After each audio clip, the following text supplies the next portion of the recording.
شہزادی سلطانہ بادشاہ کی شادی کے بعد بڑی منتوں مرادوں کے بعد پیدا ہوئی تھی۔ بادشاہ اور ملکہ تو اس کی پیدائش پر خوش تھے ہی، مگر جس روز وہ پیدا ہوئی پورے ملک میں خوشی کی ایک لہر دوڑ گئی تھی۔ ہر طرف جشن منایا جا رہا تھا۔ بادشاہ کو تو یقین ہی نہیں آ رہا تھا کہ وہ اتنی پیاری بیٹی کا باپ بن گیا ہے۔ وہ بار بار ملکہ کے پاس آ کر بیٹھ جاتا اور ننھی شہزادی کو دیکھ کر خوش ہوتا۔ شہزادی بے انتہا خوبصورت تھی۔ اس کی آنکھیں بڑی بڑی، رنگ شہابی اور بال سنہری تھے۔ وہ روتی تو ایسے لگتا چاروں طرف جل ترنگ بجنے لگے ہیں۔ اس کی ہنسی کیسی تھی کوئی نہیں بتا سکتا، کیونکہ چھوٹے بچے ہنستے نہیں، صرف مسکراتے ہیں۔ شہزادی سلطانہ کی پرورش بڑے لاڈ پیار سے ہو رہی تھی۔ شہزادی سلطانہ کی دیکھ بھال کے لیے خصوصی کنیزیں رکھی گئی تھیں، جو ہر وقت اس کے آس پاس رہتی تھیں۔ بہت زیادہ لاڈ پیار نے شہزادی کو کسی حد تک بگاڑ دیا تھا۔ وہ کافی بدتمیز ہو گئی تھی اور کسی کا کہنا نہیں مانتی تھی۔ کھانے کی کوئی چیز پسند نہ ہوتی تو اسے پھینک دیتی، ملکہ سے چیخ کر بات کرتی۔ یہ بات نہیں تھی کہ وہ صرف ملکہ کا کہا نہیں مانتی تھی، بادشاہ بھی سے کچھ کہتا تو وہ اس کی بات بھی نہیں مانتی تھی۔ یہ سب اس کی بچپن کی باتیں تھیں۔ بادشاہ اور ملکہ اس کی باتوں کو نظر انداز کرتے رہے۔ وہ بچی تھی اور اکلوتی تھی، اور شادی کے بہت سالوں بعد پیدا ہوئی تھی۔ مگر بادشاہ کا ماتھا اس وقت ٹھنکا جب اپنی 16ویں سالگرہ کی تقریب میں غصے میں آ کر اس نے کیک کو زمین پر گرا دیا۔ اس تقریب میں وزیر، مشیر اور امراء اپنی بیگمات کے ساتھ شامل تھے۔ شہزادی کی اس حرکت پر بادشاہ کی بہت بے عزتی ہوئی۔ وہ محفل سے اٹھ کر چلا گیا۔ خود ملکہ بھی سناٹے میں رہ گئی۔ اس نے شہزادی کی سرزنش کی تو شہزادی اس سے بدزبانی کرنے لگی۔ اس نے میز پر رکھے مشروبوں کے پیالے بھی زمین پر پھینک دیے اور روتی ہوئی کمرے میں چلی گئی۔ اگلے روز اس کے اس سلوک کا چرچا ہو گیا تھا۔ لوگ سخت افسوس کر رہے تھے کہ ان کا بادشاہ کس قدر اچھا ہے اور رعایا پرور بھی، مگر اس کی بیٹی کو دیکھو، نہایت چڑچڑی، بد دماغ اور بد اخلاق۔ اللہ ایسی بیٹی دشمن کو بھی نہ دے۔ بادشاہ کے کانوں میں بھی یہ باتیں پڑنے لگی تھیں۔ وہ بہت غمزدہ تھا۔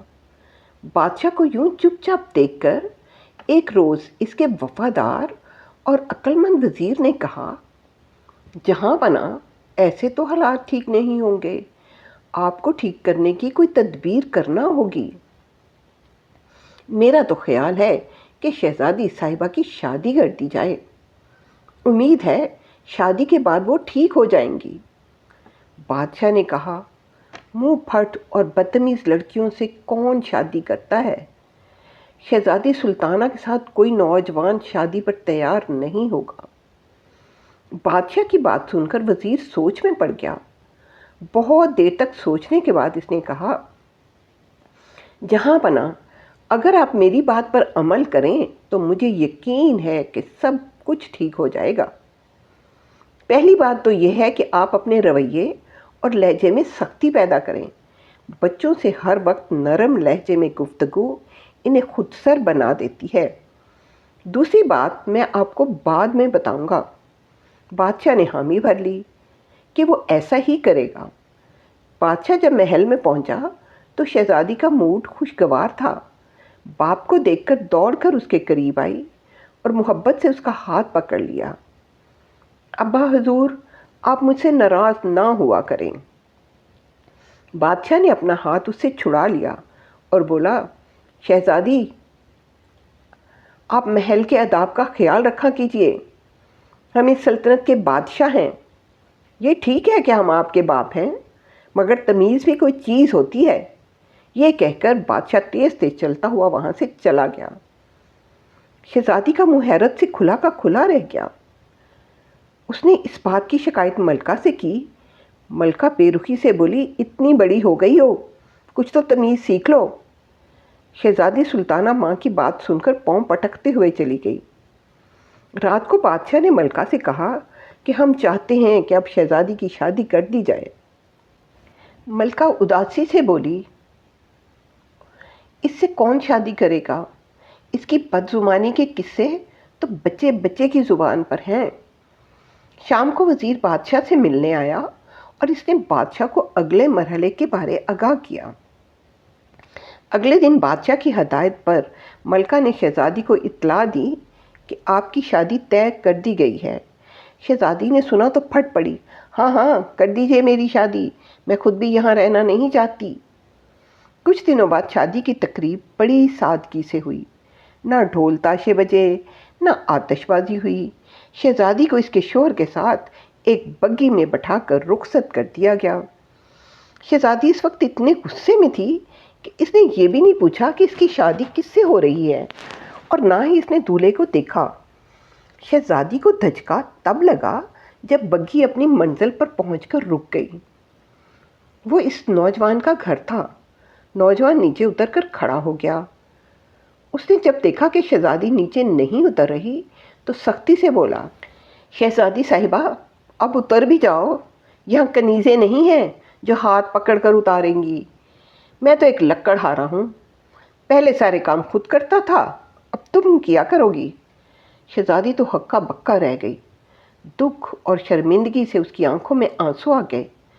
ابا حضور سے مجھے یہ امید نہیں تھی، میری شادی ایک لکڑہارے سے کرتی۔ لکڑہارا مسکراتے ہوئے بولا، تو تم کیا سمجھ رہی تھی کہ تم جیسی بدتمیز لڑکی کی شادی کسی شہزادے سے ہوتی؟ وہ تو بادشاہ سلامت کا حکم تھا، ورنہ تم جیسی لڑکی سے شادی کبھی بھی میں حامی نہ بھرتا۔ لکڑہارے کی توہین امیز باتیں سن کر شہزادی نے زاروں کے تار رونا شروع کر دیا۔ لکڑہارا اس کے رونے سے گھبرا گیا، لیکن اس نے ظاہر نہیں کیا۔ شہزادی سے بولا، تم نے اگر رونا دھونا بند نہیں کیا تو میں تمہیں جنگل میں چھوڑ آؤں گا۔ شیر چیتے دن میں نہ ہوں، البتہ رات کو ضرور نکل آتے ہیں۔ اس کی دھمکی کارگر ثابت ہوئی۔ شہزادی نے رونا بند کر دیا۔ لکڑہارا اسے لے کر گھر میں داخل ہو گیا۔ شہزادی منہ بنا کر ایک طرف بیٹھ گئی۔ لکڑہارے نے باورچی خانے میں جا کر کھانے کا انتظام کیا۔ شہزادی کو بھوک لگ رہی تھی، اس لیے اس نے چپ چاپ کھانا کھا لیا۔ لکڑہارے نے کہا کہ مجھے صبح جلدی جگا دینا، اب ہم 1 سے 2 ہو گئے ہیں، مجھے زیادہ لکڑیاں کاٹنی پڑیں گی، اور دیکھو ہمارے گھر میں بہت سی مرغیاں ہیں، ان کے انڈے سنبھال کر رکھنا، اور محلے والے خریدنے آئیں تو انہیں فروخت کر دینا۔ کمرے میں 2 ہی آوازیں آ رہی تھیں، ایک لکڑہارے کے بولنے کی اور دوسری شہزادی کی سسکیوں کی۔ شہزادی کو اپنی امی اور ابا شدت سے یاد آ رہے تھے۔ اگلے روز لکڑہارا صبح ہی جنگل کو چلا گیا۔